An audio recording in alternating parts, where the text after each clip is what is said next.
여러분, 아침에 눈 뜨자마자 가장 먼저 무엇을 하시나요? 대부분은 아무 생각 없이 벌떡 일어나거나 화장실부터 가지요. 또는 바로 TV를 켜거나 스마트폰을 보기도 합니다. 그런데요, 이런 행동들 중 몇 가지는 정말 위험할 수 있습니다. 특히 일어나자마자 몸이 완전히 깨어나지 않은 상태에서 하는 행동은 심장이나 뇌에 큰 무리를 줄 수 있어요. 실제로 아침 시간대에 심장마비나 뇌졸중이 많이 발생하는 이유도 바로 여기에 있습니다. 나도 모르게 반복하던 습관이 건강을 망치고 있었던 겁니다. 자칫 잘못하면 낙상 사고는 물론 생명을 위협하는 일이 생길 수도 있습니다.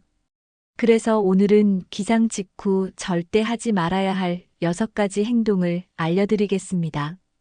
이 영상 끝까지 보시면 아침마다 어떤 루틴을 바꿔야 할지 분명히 알게 되실 거예요. 바꾸는 건 어렵지 않습니다. 단 몇 분만 주의하면 하루 전체가 달라집니다. 자, 지금부터 하나씩 알려드릴게요. 절대 놓치지 마세요. 아침에 눈을 뜨자마자 갑자기 일어나면 혈압이 급격히 변합니다. 특히 밤새 누워있던 상태에서 자세를 갑자기 바꾸면 혈류가 머리까지 잘 올라가지 않아요. 이럴 때 어지럼증이 생기기 쉬우며 심하면 기절하는 경우도 있습니다. 중장년층은 혈관이 탄력성을 잃기 시작해서 더 위험할 수 있어요. 기상 직후에는 심장도 아직 느리게 뛰고 있어서 혈액순환이 원활하지 않아요. 특히 고혈압이나 심장 질환이 있다면 이런 변화는 더 큰 부담을 줍니다. 갑작스러운 자세 변화는 심장에 무리를 줘 돌연사의 위험도 커집니다. 몸이 아직 깨어나지 않은 상태에서 움직이면 관절도 손상되기 쉬워요. 몸과 뇌의 부담을 줄이는 게 아침 건강의 핵심입니다. 천천히 일어나는 습관이 건강을 지키는 시작입니다. 기립성 저혈압은 앉거나 누운 상태에서 갑자기 일어날 때 혈압이 떨어지는 현상입니다. 특히 아침에는 혈압이 낮은 상태라 위험이 더 커집니다. 이럴 때 어지럽고 눈앞이 깜깜해지거나 구역질이 날 수도 있어요. 잘못하면 중심을 잃고 넘어져서 큰 부상으로 이어질 수 있습니다. 골다공증이 있는 분들은 한 번의 낙상으로 뼈가 부러질 수 있어요. 이 증상은 젊은 사람보단 나이가 많을수록 더 자주 나타납니다. 몸이 아직 준비되지 않은 상태에서 갑자기 서면 위험합니다. 뇌로 가는 혈류가 부족하면 실신도 생길 수 있어요. 이 상태가 반복되면 뇌 건강에도 영향을 줄 수 있습니다. 아침마다 천천히 몸을 일으키는 습관이 필요합니다. 먼저 눈을 뜨고 난 뒤 바로 일어나지 말고 1분 정도 누워 계세요. 천천히 손발을 움직이며 몸에 자극을 주세요. 그 다음에는 몸을 옆으로 돌려서 옆으로 기대듯 일어나는 게 좋아요. 팔을 이용해 상체를 먼저 세운 후 다리를 바닥에 내립니다. 무릎을 굽히고 두 발을 바닥에 붙인 상태에서 잠시 호흡을 가다듬으세요. 이 상태에서 천천히 일어나면 몸의 부담을 줄일 수 있어요. 앉은 상태에서 고개를 살짝 돌려보고 어지럼증이 있는지 확인합니다. 이상 없으면 천천히 일어나 걷기 시작하세요. 처음엔 어색해도 금방 습관이 됩니다. 이 단순한 루틴 하나가 아침을 안전하게 시작하게 도와줍니다. 아침에 일어나자마자 커피부터 찾는 분들 많으시죠? 하지만 빈속에 커피를 마시면 위산이 과도하게 분비됩니다. 이 위산은 위벽을 자극해 속 쓰림이나 위통을 유발할 수 있어요. 특히 위염이나 위궤양이 있는 분들은 증상이 심해질 수 있습니다. 커피 속 카페인은 위 근육을 자극해서 위산이 더 많이 나옵니다. 이 때문에 소화불량이나 더부룩함을 느끼는 경우도 많습니다. 위가 약한 사람은 커피 한 잔으로 하루 종일 속이 불편해질 수 있어요. 장기적으로는 위장 건강을 해치고 식사에도 영향을 줄 수 있습니다. 공복에 커피는 위장을 거칠게 깨우는 셈입니다. 아침 커피는 꼭 뭔가를 먹은 뒤에 마시는 게 안전합니다. 카페인은 심장을 자극하는 성분이라 공복에 마시면 심장이 더 빠르게 뛸 수 있어요. 가슴이 두근거리고 불안감이 올라오는 느낌을 경험하는 분도 많습니다. 특히 고혈압이나 심장 질환이 있는 분들에게는 매우 위험합니다.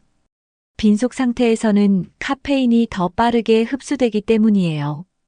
혈압이 갑자기 올라가면 두통이나 어지럼증이 생기기도 합니다. 일부 사람들은 이 때문에 식은땀이나 불면을 겪기도 해요. 카페인의 자극은 일시적이지만 몸에 주는 충격은 꽤 큽니다. 특히 나이가 많을수록 이런 증상에 더 민감해집니다. 아침을 불안하게 시작하는 건 하루 전체에 영향을 줍니다. 커피는 심장이 준비된 뒤, 즉 식사 후에 마시는 게 가장 좋습니다. 커피는 식사 후 30분에서 1시간 사이에 마시는 게 가장 적절합니다.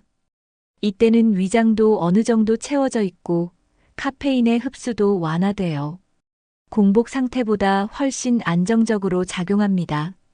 특히 오전 9시에서 11시 사이에 마시면 각성 효과도 가장 높아요. 몸이 어느 정도 깨어난 뒤 마시는 커피는 집중력에도 도움을 줍니다. 이 시간대는 스트레스 호르몬인 코르티솔이 줄어드는 시기라 커피 효과가 더 좋아요. 너무 늦은 오후에 마시면 수면에 방해될 수 있으니 주의하세요. 위장이 약한 분은 라떼나 우유를 섞어 마시는 것도 좋습니다. 진한 커피보다는 연하게 타서 천천히 마시는 게 부담이 덜해요. 커피는 잘 마시면 건강에 도움이 되지만 타이밍이 가장 중요합니다. 우리는 자는 동안에도 땀이나 호흡을 통해 물을 계속 잃습니다. 그래서 아침에 일어났을 때는 몸속 수분이 많이 부족한 상태예요. 이 상태에서 물을 마시지 않고 활동을 시작하면 피로감이 쉽게 몰려옵니다. 심지어 뇌 기능도 일시적으로 떨어질 수 있어요. 몸속 대사 작용이 느려지면서 면역력도 떨어지기 쉽습니다. 탈수 상태가 지속되면 심장과 신장에도 부담이 됩니다. 특히 아침에 입이 바짝 마르거나 소변색이 진하면 이미 수분 부족 상태일 수 있어요.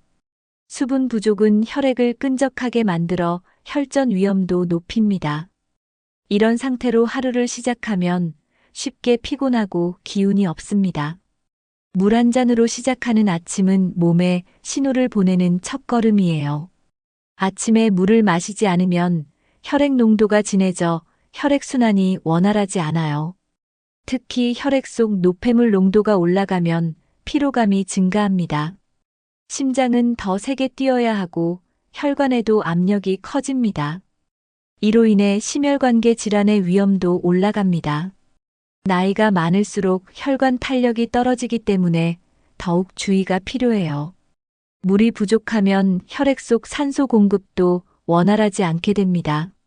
집중력이 떨어지고 머리가 멍한 느낌이 들 수 있어요.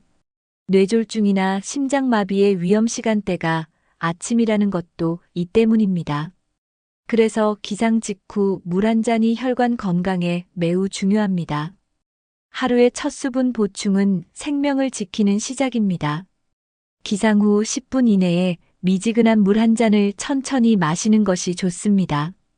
너무 찬 물은 위장에 자극이 될 수 있으니 피해주세요. 공복에 마시는 물은 체내 독소를 배출하는 데도 도움을 줍니다. 물을 한꺼번에 들이키지 말고 천천히 나눠 마시는 것이 좋습니다. 몸이 깨어나면서 수분을 흡수할 준비가 되기 때문이에요. 레몬 한 조각을 넣은 물도 상쾌하게 하루를 시작하는데 도움이 됩니다. 커피나 차는 수분 보충이 아니기 때문에 순수한 물이 가장 좋습니다. 물 마신 뒤에 가볍게 몸을 움직이면 대사도 활발해집니다. 특히 변비가 있는 분들은 아침 물 한 잔이 큰 도움이 됩니다. 하루 수분 섭취는 이 첫 잔에서 시작됩니다. 기상 직후 스마트폰 화면을 보면 강한 빛이 눈을 자극합니다. 어두운 방 안에서 밝은 화면을 보면 눈이 깜짝 놀랍니다. 이런 자극은 시신경에 부담을 주고 두통을 유발할 수 있어요. 특히 나이가 들수록 눈의 조절 기능이 약해져 더 큰 영향을 받습니다. 눈의 피로는 시야 흐림이나 눈물 과다로 이어지기도 합니다. 뇌도 갑작스럽게 많은 정보를 받아들여 피곤해질 수 있어요. 아침에는 뇌가 서서히 깨어나야 하는데 스마트폰은 그 과정을 방해합니다. 화면의 빛은 수면 호르몬인 멜라토닌 분비도 방해합니다. 이로 인해 충분히 쉬었는데도 더 피곤한 느낌을 받을 수 있어요. 눈과 뇌 건강을 위해서라도 아침엔 잠시 스마트폰을 멀리 하세요. 스마트폰을 켜면 바로 뉴스나 메시지, 광고들이 쏟아져 들어옵니다. 이런 정보들은 뇌에 긴장감을 주고 스트레스를 유발할 수 있어요. 특히 부정적인 뉴스나 복잡한 일정 알림은 아침부터 마음을 무겁게 만듭니다. 스트레스 호르몬인 코르티솔이 과도하게 분비되면 혈압도 올라갑니다. 이런 상태로 하루를 시작하면 몸과 마음이 쉽게 지칩니다. 뇌가 준비되지 않은 상태에서 자극을 받으면 멍하고 무기력해지기 쉬워요. 오히려 아침부터 불안한 기분이 생기고 집중력도 떨어집니다. 특히 중장년층은 스트레스를 흡수하는 능력이 낮기 때문에 더 영향을 받습니다. 하루를 기분 좋게 시작하려면 조용한 환경을 유지하는 게 중요해요. 아침엔 스마트폰보다 깊은 숨 한 번이 더 필요합니다. 눈을 뜨면 먼저 창문을 열어 자연광을 들이세요. 천천히 일어나서 가볍게 몸을 스트레칭해 보세요. 물 한 잔을 마시며 깊은 숨을 쉬는 것도 좋습니다. 오늘 하루 계획을 조용히 떠올려 보는 것도 마음을 가라앉히는 데 도움이 됩니다. 아침 일기를 쓰거나 감사한 일을 한 가지 떠올리는 것도 좋은 습관이에요. 식물에게 물을 주거나 조용한 음악을 들으며 준비하는 시간도 괜찮습니다. 무엇보다 스마트폰은 최소 30분 뒤에 보는 것을 추천드립니다. 뇌가 완전히 깨어난 뒤에 자극을 주는 것이 더 건강해요. 루틴은 반복될수록 편안한 습관이 됩니다. 스마트폰보다 더 좋은 아침의 시작은 바로 나 자신을 돌보는 시간입니다. 어떤 약들은 공복에 복용하면 위장을 심하게 자극할 수 있습니다. 특히 진통제나 항생제는 위 점막을 손상시킬 수 있어요. 속이 쓰리거나 구역질이 나고 메스꺼움을 느끼는 분들도 많습니다. 위가 비어 있을 때 약을 복용하면 약 성분이 바로 위벽에 닿게 됩니다. 이로 인해 위염이나 위궤양이 악화될 수 있어요. 일부 약은 공복에 먹으면 효과가 약해지기도 합니다. 반대로 너무 강하게 작용해 부작용이 생기는 경우도 있어요. 약을 복용한 후 식사를 하더라도 이미 위는 자극을 받은 상태입니다. 그래서 약 복용 전에는 반드시 복용법을 확인해야 합니다. 위 건강을 위해서라도 약은 공복에 피하는 것이 좋습니다. 모든 약이 같은 시간대에 먹는 건 아닙니다. 어떤 약은 식전, 어떤 약은 식후, 또 어떤 건 자기 전에 복용해야 하죠. 약마다 흡수되는 시간과 방식이 다르기 때문입니다. 예를 들어 당뇨약은 식사 직전에 먹는 게 중요해요. 혈압약은 보통 아침 식후에 복용하는 경우가 많습니다. 공복에 먹으면 효과가 약해지거나 부작용이 생길 수 있어요. 처방받을 때 복용 시간을 꼭 물어보는 게 좋습니다. 또 여러 약을 동시에 먹을 경우 상호작용도 고려해야 합니다. 약은 몸에 직접 작용하는 것이기 때문에 섭취 타이밍이 매우 중요합니다. 올바른 시간에 복용하는 습관이 건강한 약 복용의 기본입니다. 진통제 중에서 아스피린이나 이부프로펜은 공복에 먹으면 위를 자극할 수 있어요. 일부 항생제는 구토나 메스꺼움을 유발할 수 있습니다. 철분제도 공복에 먹으면 위장 장애를 일으키기 쉽습니다. 스테로이드 계열의 약물도 위를 상하게 할 수 있어요. 고지혈증 약 중 일부는 공복 복용이 권장되지만 꼭 확인이 필요합니다. 위장약도 종류에 따라 식사 전후가 다르기 때문에 주의해야 합니다. 수면제나 정신과 약물은 식사와 무관하게 정확한 시간 복용이 중요해요. 약은 무조건 공복에 먹는다고 좋은 게 아니에요. 체질이나 건강 상태에 따라 다르게 작용할 수 있으니 복용법은 꼭 확인해야 합니다. 공복 복용이 위험한 약은 의사나 약사에게 꼭 물어보세요. 아침에 찬물로 샤워하면 정신이 번쩍 드는 기분이 들 수 있어요. 하지만 심장과 혈관에는 큰 부담이 됩니다. 갑작스럽게 찬물에 노출되면 혈관이 급격히 수축하게 됩니다. 이로 인해 혈압이 순간적으로 확 올라갈 수 있어요. 특히 고혈압이 있는 분들은 위험합니다. 심장은 급하게 뛰고 호흡도 빨라질 수 있어요. 심장 질환이 있는 분들은 심장마비나 부정맥 위험도 커져요. 특히 추운 계절에는 위험이 더 커집니다. 아침 찬물 샤워는 자극이 아닌 위협이 될 수 있어요. 상쾌함보다는 안전함이 더 중요합니다. 찬물은 교감신경을 급격하게 자극합니다. 이로 인해 심박수가 갑자기 증가하고 혈압이 치솟습니다. 특히 아침은 혈압이 본래 올라가는 시간이기 때문에 더 위험해요.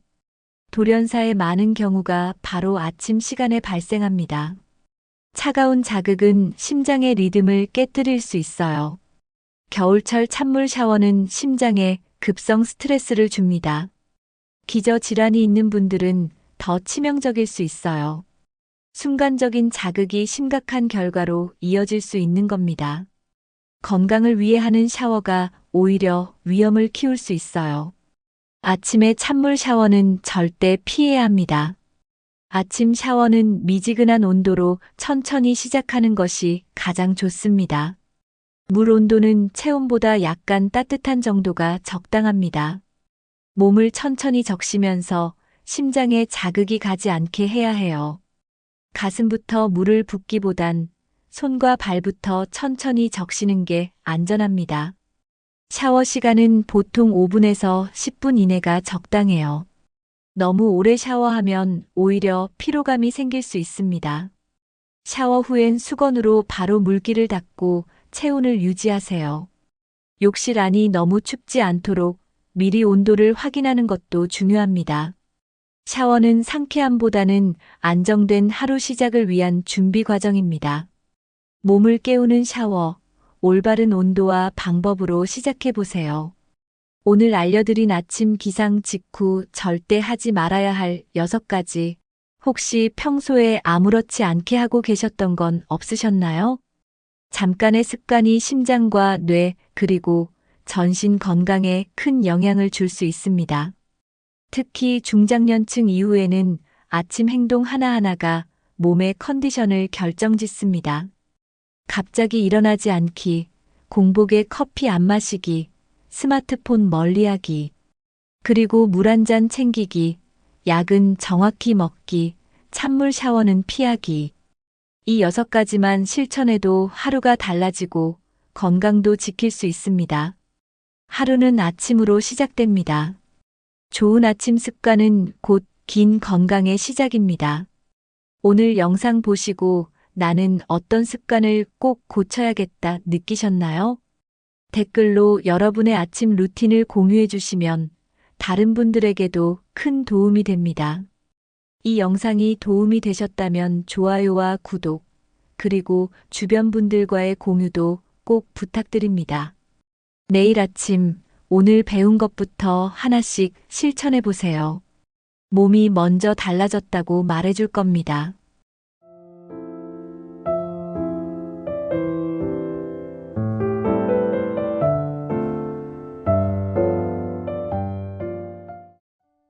대기업 부장이라는 자리는 사회적으로 성공의 상징처럼 보입니다.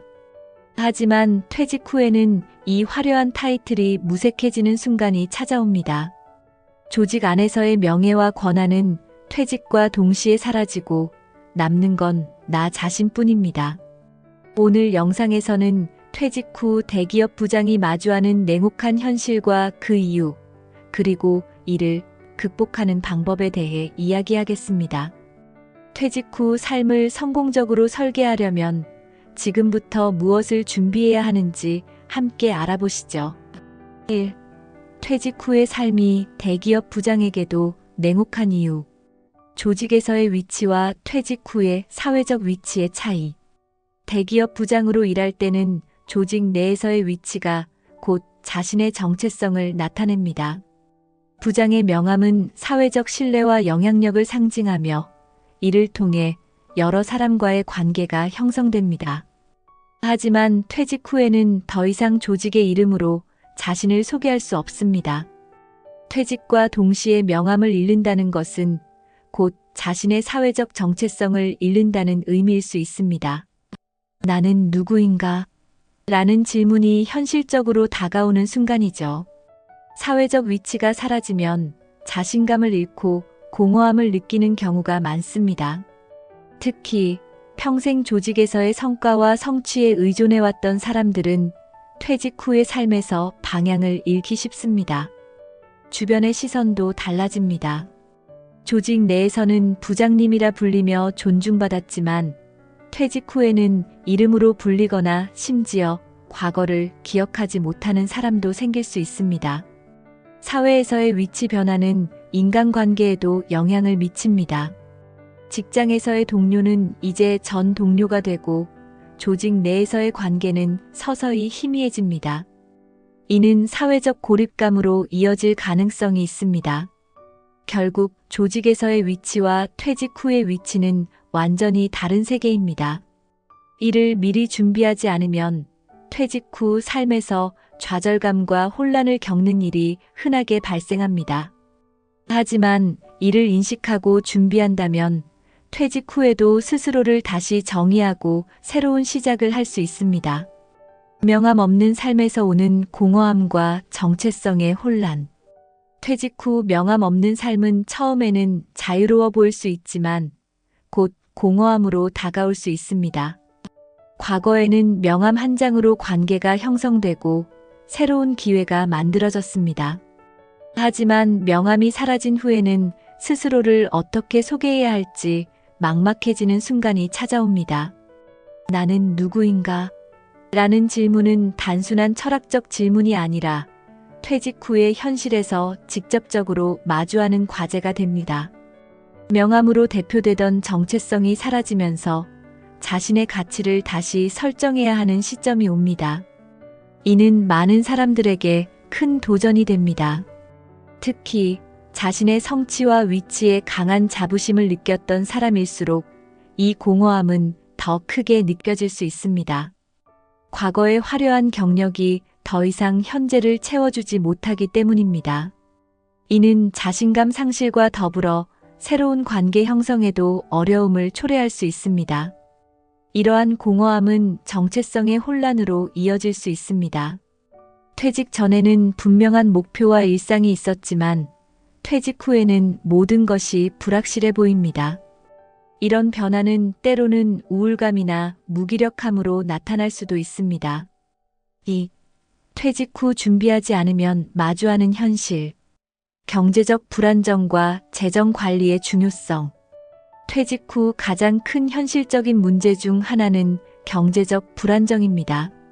대기업 부장으로 일할 때는 안정적인 급여와 보너스를 받았지만 퇴직 후에는 이러한 수입원이 사라집니다. 이는 새로운 재정 관리의 필요성을 절실히 느끼게 합니다.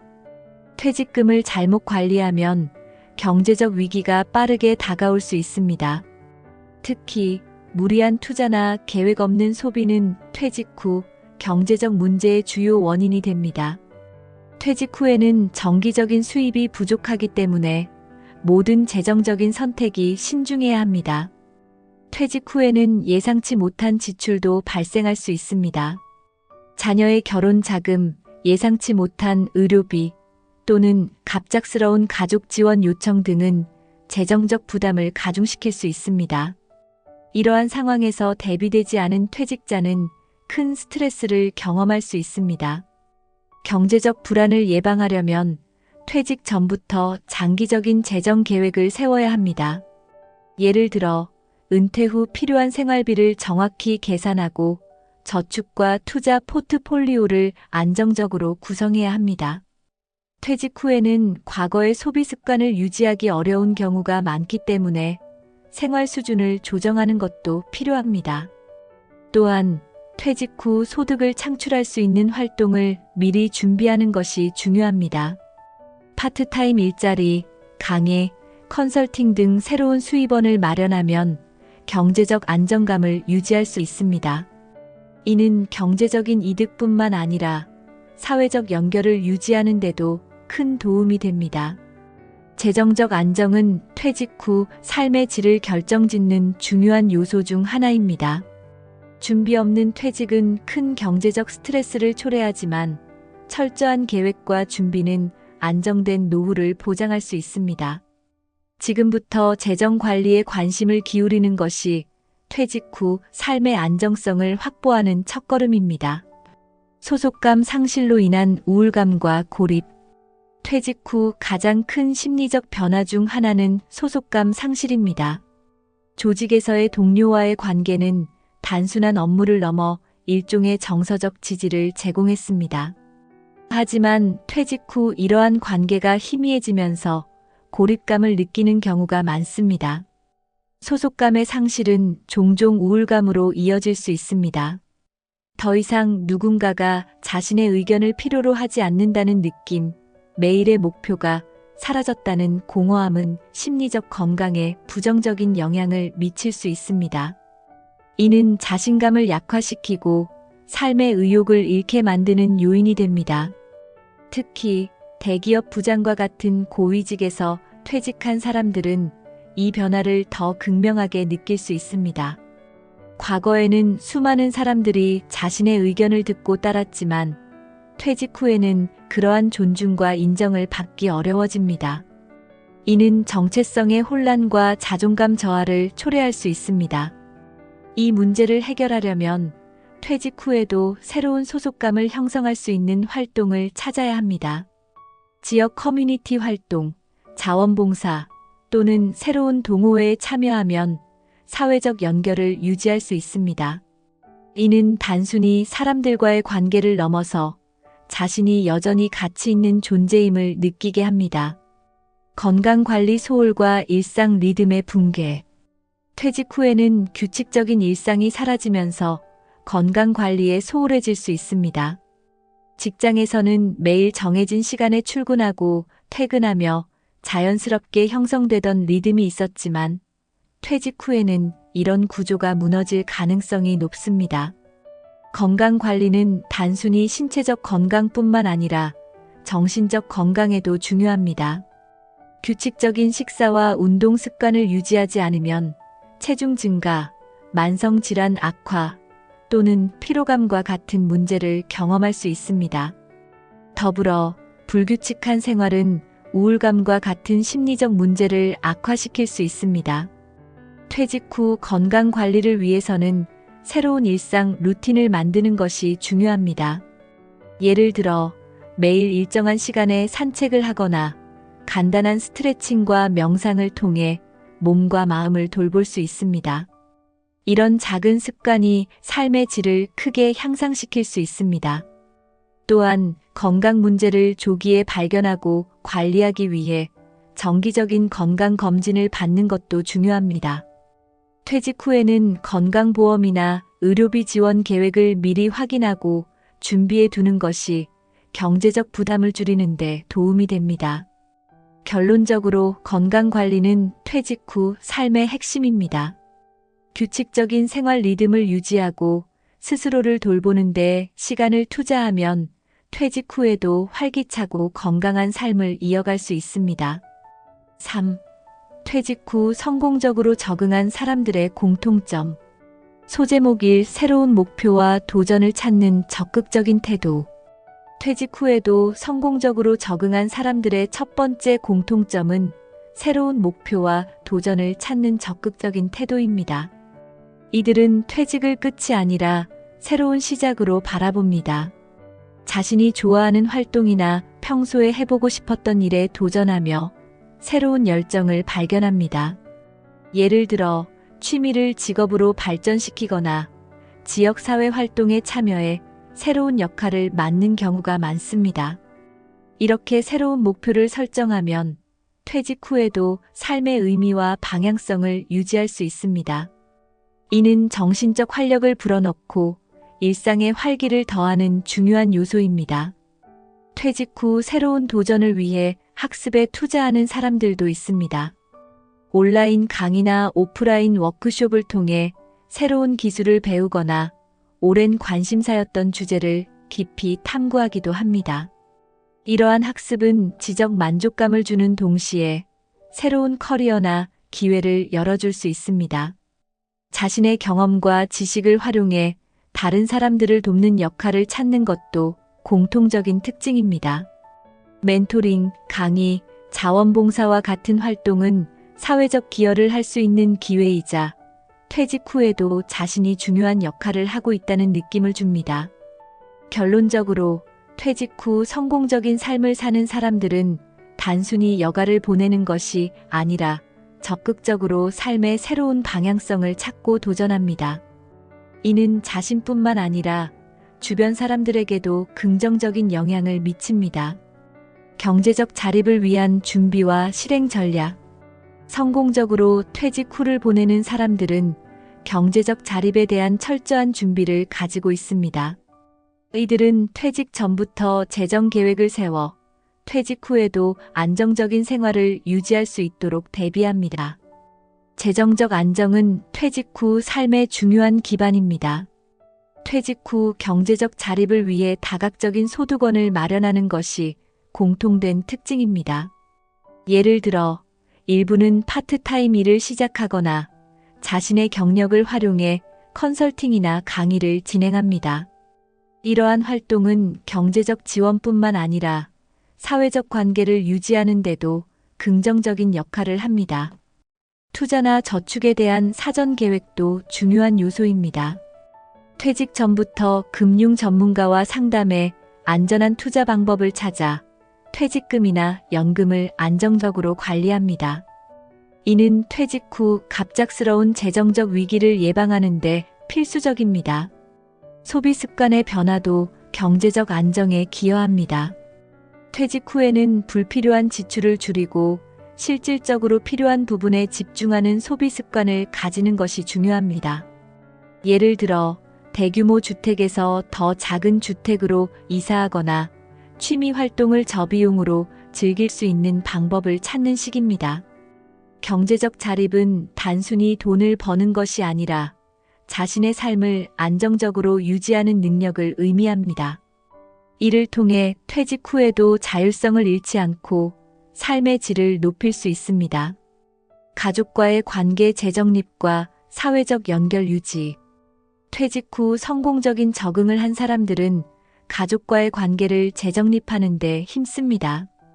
퇴직 전에는 직장 중심의 생활로 인해 가족과의 시간이 제한적이었다면 퇴직 후에는 가족과 더 많은 시간을 보내며 관계를 돈독히 합니다. 가족과의 관계를 재정립하기 위해서는 서로의 기대와 역할에 대해 열린 대화를 나누는 것이 중요합니다. 예를 들어 퇴직 후에도 가정에서 자신이 기여할 수 있는 부분을 찾고 가족들과 함께 시간을 보낼 계획을 세우는 것이 효과적입니다. 사회적 연결도 중요한 요소입니다. 퇴직 후에도 친구들과의 교류를 유지하거나 새로운 커뮤니티에 가입해 사회적 활동을 이어가는 사람들은 더 긍정적이고 활기찬 삶을 살고 있습니다. 이는 정서적 안정감을 유지하는 데 큰 도움이 됩니다. 자원봉사나 지역사회 활동은 사회적 연결을 유지하는 좋은 방법 중 하나입니다.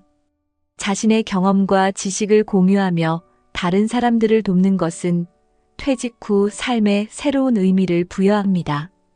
또한 이러한 활동은 새로운 사람들과의 관계 형성을 돕고 정서적 만족감을 제공합니다.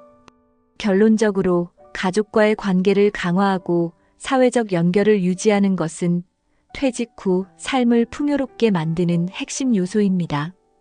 이는 정서적 안정과 삶의 만족도를 동시에 높이는 데 기여합니다. 4. 퇴직 후 삶을 풍요롭게 만드는 방법들. 퇴직 전부터 준비해야 할 취미와 커리어 플랜. 퇴직 후 삶을 풍요롭게 만드는 데 있어 취미와 커리어 플랜은 중요한 역할을 합니다. 퇴직 후에도 지속적으로 시간을 의미 있게 보내기 위해 자신이 좋아하고 꾸준히 할 수 있는 활동을 찾는 것이 필요합니다. 퇴직 전에 취미를 시작하는 것은 자연스럽게 퇴직 후에도 일을 이어갈 수 있는 기반이 됩니다. 예를 들어 요가, 독서, 그림 그리기와 같은 활동은 퇴직 후에도 생활의 활력소가 될 수 있습니다. 특히 이러한 취미가 건강과 연결되어 있다면 더욱 좋습니다. 취미 외에도 자신의 경력을 활용한 새로운 커리어 플랜을 마련하는 것도 추천됩니다. 강연, 자문 또는 온라인 콘텐츠 제작과 같은 활동은 지적 성취감을 제공하고 추가적인 수입도 가져다 줄 수 있습니다. 퇴직 후에도 내가 쓸모 있는 사람이다라는 느낌은 삶에 긍정적인 영향을 미칩니다. 커리어 플랜은 단순히 돈을 버는 것을 넘어서 자신이 좋아하는 분야에서 활동할 수 있는 기회를 의미합니다.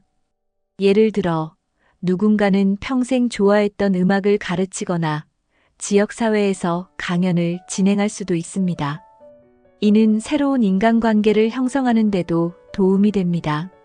결국 취미와 커리어 플랜은 퇴직 후 삶의 질을 높이는 중요한 요소입니다. 퇴직 후에도 열정을 유지할 수 있는 활동을 찾고 이를 미리 준비한다면 퇴직 후의 삶이 더욱 풍요롭고 의미 있게 변할 것입니다. 자아 성장을 위한 학습과 자기 개발. 퇴직 후에도 학습과 자기 개발은 삶을 활기차게 만드는 강력한 방법 중 하나입니다.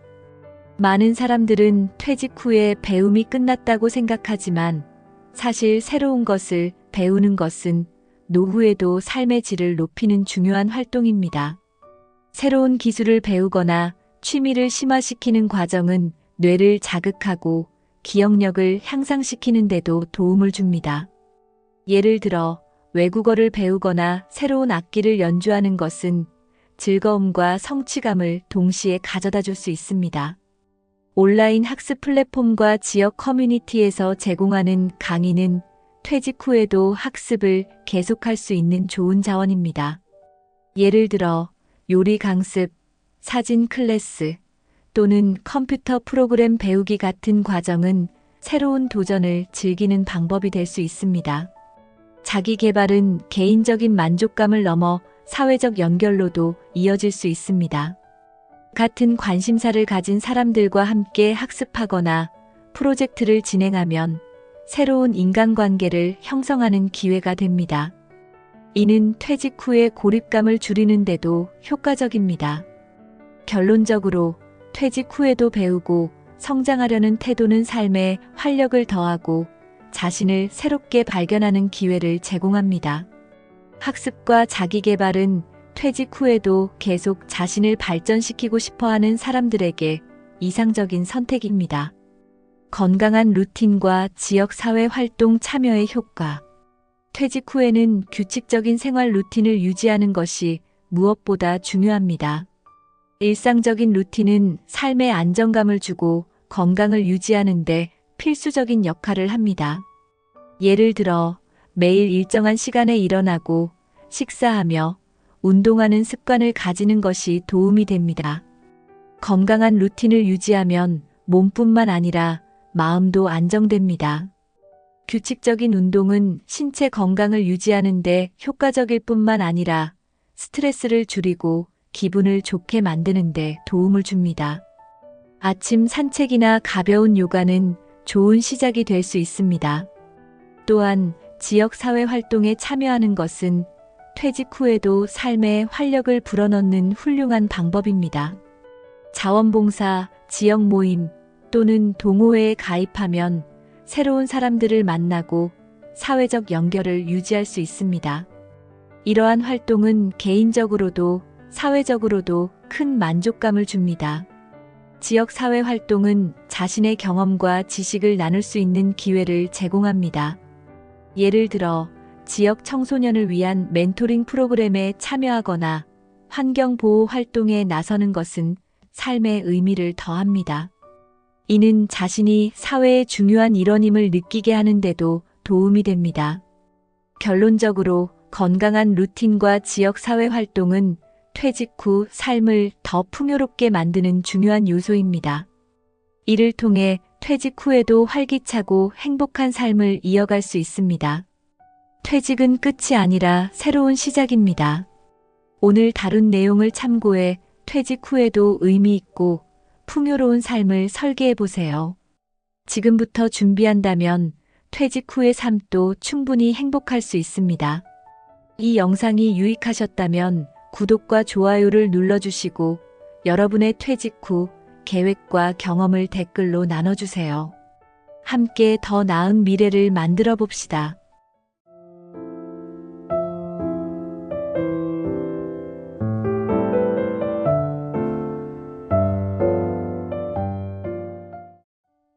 (60세가) 되면 몸의 변화가 본격적으로 느껴지기 시작합니다.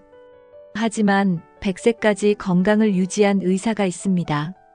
이 의사는 60세부터 작은 습관을 꾸준히 실천하며 건강한 삶을 이어갔는데요.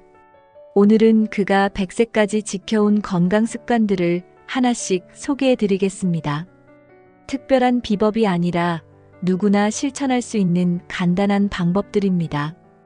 이 영상을 끝까지 보신다면 여러분도 건강하고 활기찬 삶을 위한 새로운 방향을 찾으실 수 있을 겁니다.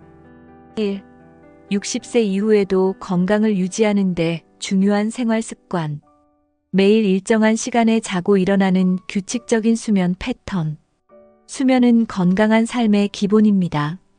100세 의사는 매일 일정한 시간에 자고 일어나는 습관을 철저히 지켰습니다.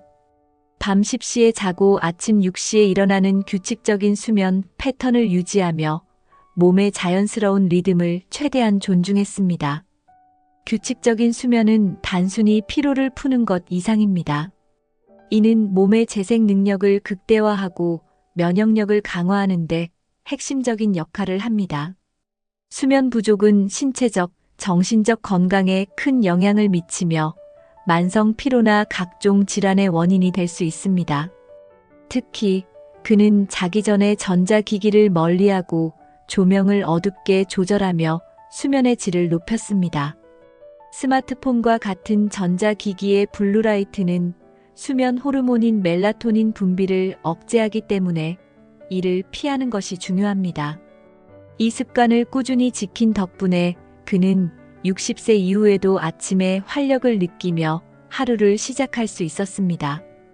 이는 하루의 생산성을 높이는 데도 크게 기여했습니다. 100세 의사는 단순히 오래 자는 것보다 일정한 패턴을 유지하는 것이 훨씬 더 중요하다고 강조했습니다. 하루 1시간 걷기 단순하지만 강력한 운동 효과. 걷기는 100세 의사가 하루도 빠지지 않고 실천한 습관 중 하나입니다. 그는 하루에 1시간씩 빠르게 걷는 것을 통해 심혈관 건강을 유지했습니다. 걷기는 몸 전체를 적당히 움직여주고 심장과 폐 기능을 강화하는 데 효과적입니다. 걷기는 노년기에 특히 중요한 운동입니다.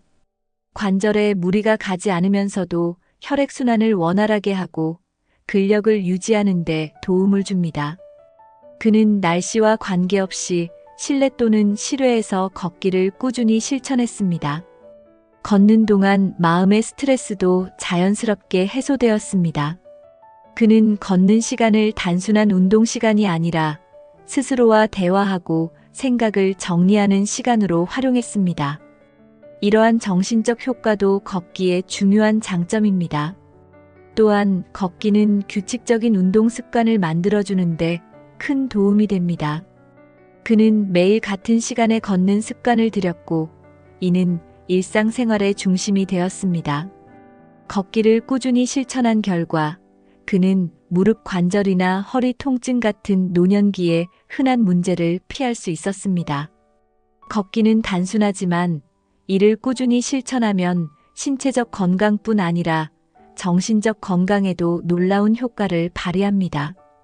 이 습관은 누구나 쉽게 시작할 수 있기 때문에 60세 이후의 건강 관리를 위한 최고의 선택 중 하나입니다. 균형 잡힌 식단과 소식의 중요성. 100세 의사는 균형 잡힌 식단을 철저히 실천하며 건강을 유지했습니다. 그는 채소와 과일, 단백질이 풍부한 음식을 중심으로 식사를 구성했습니다. 이는 단순히 몸을 건강하게 유지하는 것을 넘어 노년기 만성 질환을 예방하는 데 도움을 주었습니다. 그의 식사 습관 중 하나는 과식을 피하는 것이었습니다. 그는 항상 배가 80% 정도 찼을 때 숟가락을 내려놓는 습관을 지켰습니다. 소식은 소화기관의 부담을 줄이고 에너지 대사를 원활하게 유지하는 데 도움을 줍니다. 또한 그는 가공식품과 설탕이 많이 든 음식을 최대한 피했습니다. 대신 자연 그대로의 음식을 섭취하며 영양소를 균형 있게 공급받았습니다. 채소와 과일은 비타민과 미네랄의 훌륭한 공급원이었으며 단백질은 생선, 두부, 계란 등 다양한 출처에서 얻었습니다. 100세 의사는 하루 3끼를 규칙적으로 먹으면서도 저녁 식사는 가볍게 하는 것을 원칙으로 삼았습니다. 저녁에는 소화가 잘 되는 음식을 소량 섭취함으로써 수면의 질을 높이고 야식으로 인해 발생할 수 있는 체중 증가와 위장 문제를 예방했습니다. 그는 물 섭취에도 신경을 썼습니다. 하루 8잔 이상의 물을 꾸준히 마시며 몸을 충분히 수분 공급 상태로 유지했습니다. 물은 노폐물 배출을 돕고 체내 대사를 활성화하는 데 중요한 역할을 합니다. 특히 아침에 일어나 공복 상태에서 물 한 잔을 마시는 습관은 몸의 순환을 깨우는데 매우 효과적이었습니다. 그의 식단 관리 비결은 단순하지만 강력했습니다. 소식과 균형 잡힌 식단을 통해 그는 체중을 적정 수준으로 유지하며 당뇨병, 고혈압, 심혈관 질환 등 만성질환의 위험을 줄일 수 있었습니다. 그는 음식이 단순히 배를 채우는 것이 아니라 몸을 치유하고 에너지를 제공하는 도구라는 사실을 강조했습니다. 결국 균형 잡힌 식단과 소식은 100세 의사가 건강을 유지하는 데 핵심적인 역할을 했습니다. 이 습관은 누구나 시작할 수 있는 간단한 방법이지만 꾸준히 실천할 때 큰 변화를 가져올 수 있습니다. 2. 정신 건강을 위한 꾸준한 노력. 스트레스를 해소하는 명상과 심호흡. 100세 의사는 몸뿐만 아니라 마음의 건강을 유지하는 데도 많은 노력을 기울였습니다. 그는 매일 아침 10분씩 명상을 하며 하루를 시작했습니다. 명상은 단순히 앉아서 숨을 고르는 시간이 아니라 마음을 안정시키고 스트레스를 해소하는 중요한 습관이었습니다. 그는 명상 중에 심호흡을 병행하며 몸과 마음의 연결을 느꼈습니다. 심호흡은 스트레스를 줄이고 뇌에 산소를 공급하여 집중력을 높이는 데 효과적입니다. 이는 특히 긴장된 상황에서 자신을 진정시키는 데 큰 도움이 되었습니다. 명상을 통해 그는 현재에 집중하는 법을 배웠습니다. 과거에 대한 후회나 미래에 대한 불안을 내려놓고 지금 이 순간에 감사하는 태도를 기르며 긍정적인 삶을 살 수 있었습니다. 그는 지금 이 순간에 집중하는 것이 건강한 마음의 출발점이라고 말했습니다. 스트레스를 해소하기 위해 그는 자연 속에서 시간을 보내는 것도 즐겼습니다. 공원에서 산책하거나 바람을 느끼며 나무 아래에서 명상을 하는 시간은 그의 정신 건강에 큰 활력을 주었습니다. 자연과의 교감은 마음의 무게를 덜어내고 새로운 에너지를 충전하는 데 매우 효과적이었습니다. 이 습관은 단순하지만 매우 강력했습니다.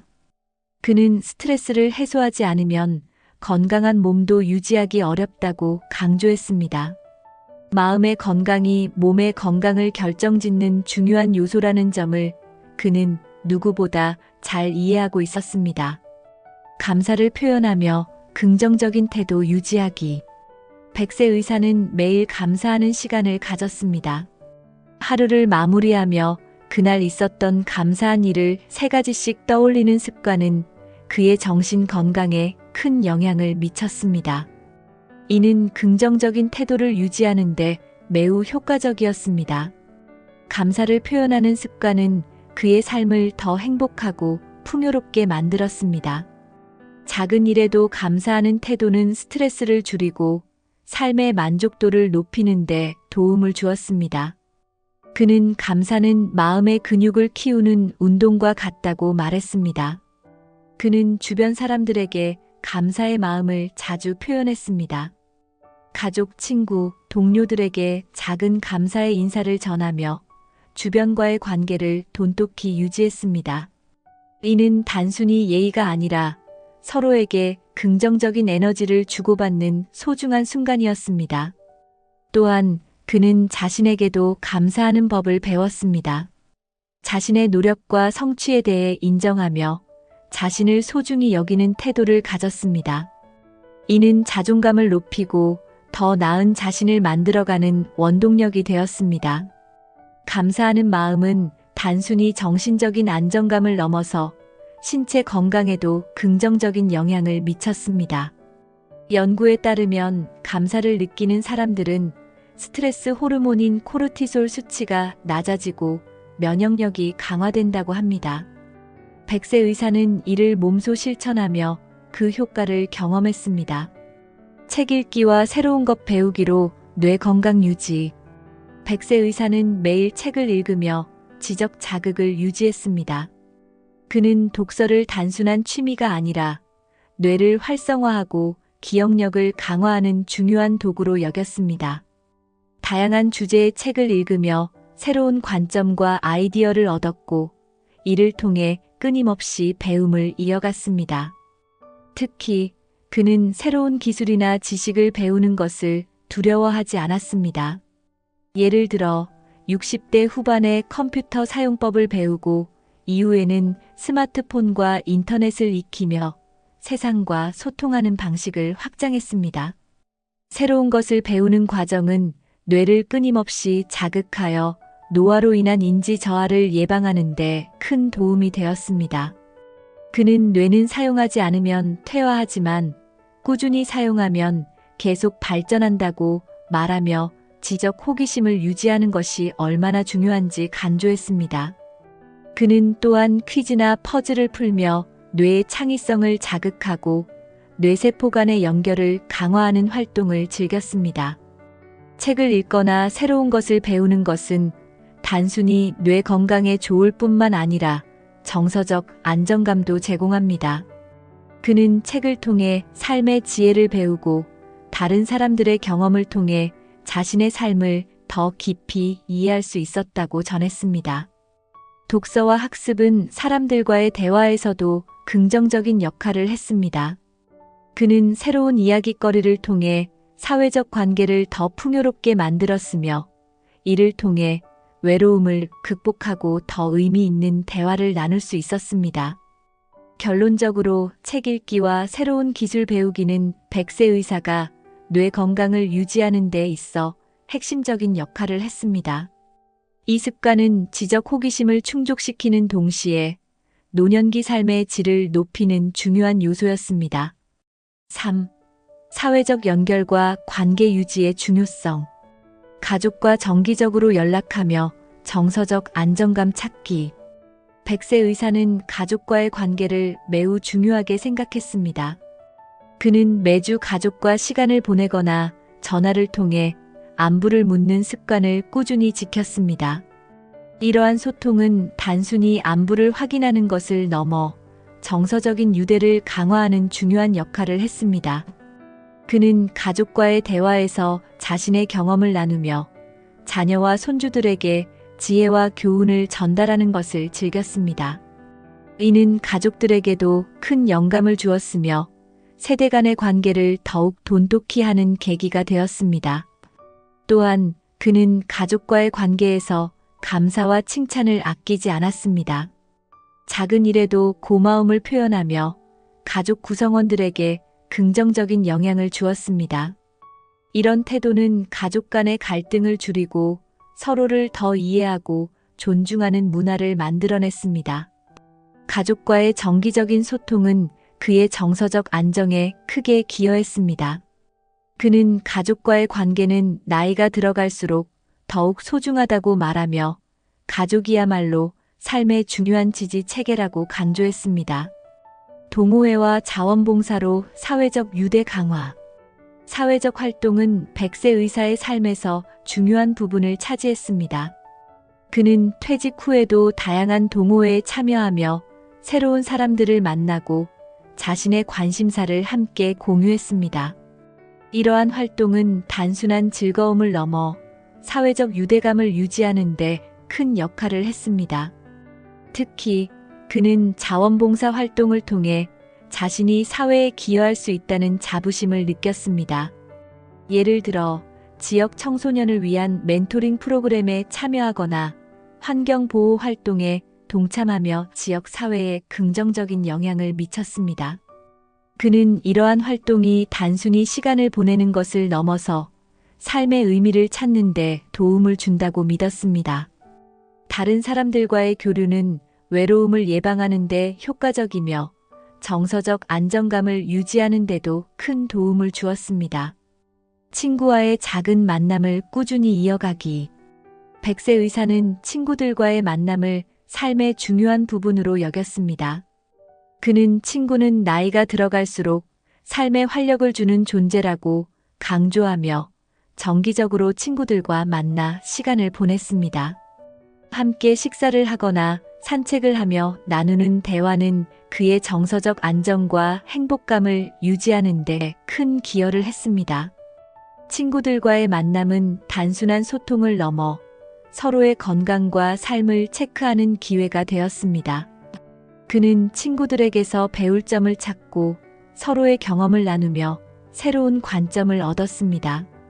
이는 그의 사고를 유연하게 만들고 나이에 구애받지 않는 열린 마음을 유지하게 도왔습니다. 또한 그는 친구들과의 작은 약속을 매우 소중히 여겼습니다. 단순한 커피 한 잔을 마시는 약속도 철저히 지켰으며 이를 통해 신뢰와 유대를 깊게 다졌습니다. 그는 작은 약속을 지키는 것이 관계를 오래 유지하는 비결이라고 말했습니다. 그는 친구와의 관계에서 긍정적인 에너지를 교환하려 노력했습니다. 불평과 불만보다는 서로를 격려하고 웃음을 나누는 시간을 통해 삶의 스트레스를 해소했습니다.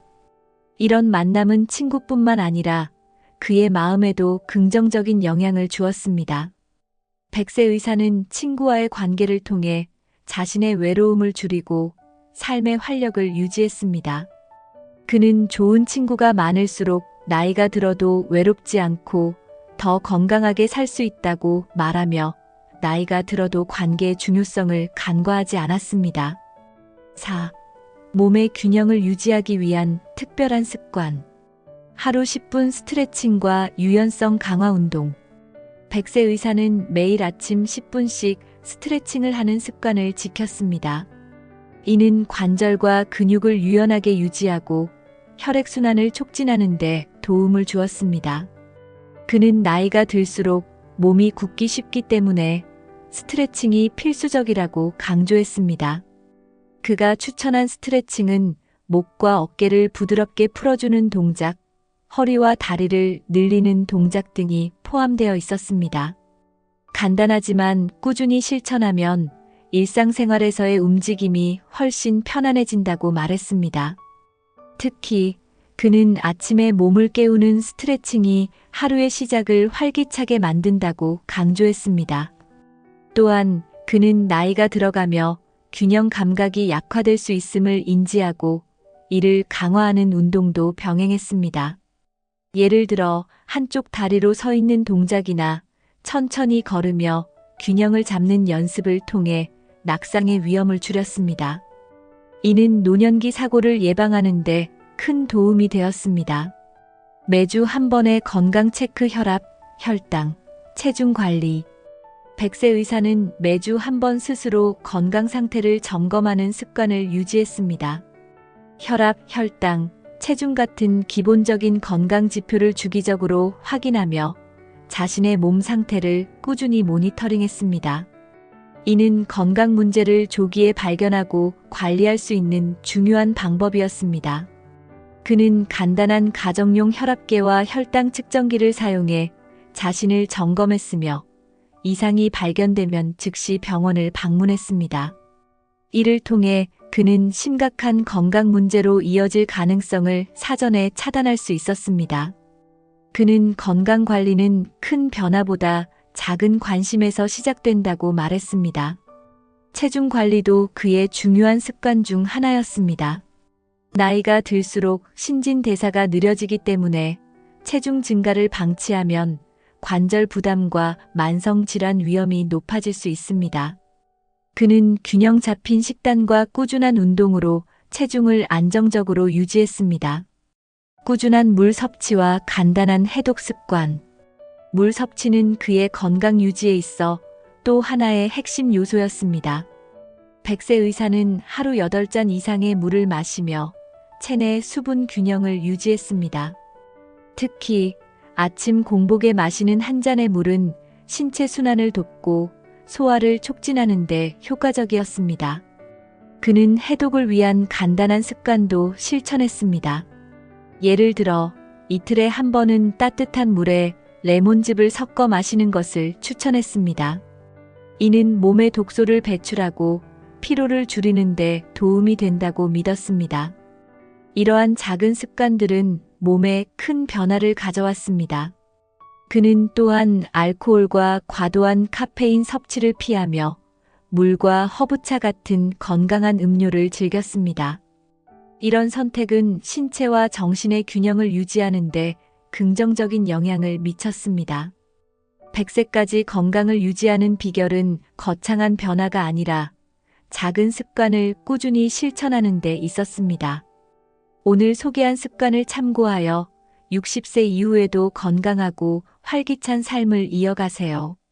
이 영상이 도움이 되셨다면 구독과 좋아요를 눌러주시고 여러분의 건강 습관을 댓글로 나눠주세요. 함께 더 건강한 미래를 만들어 갑시다.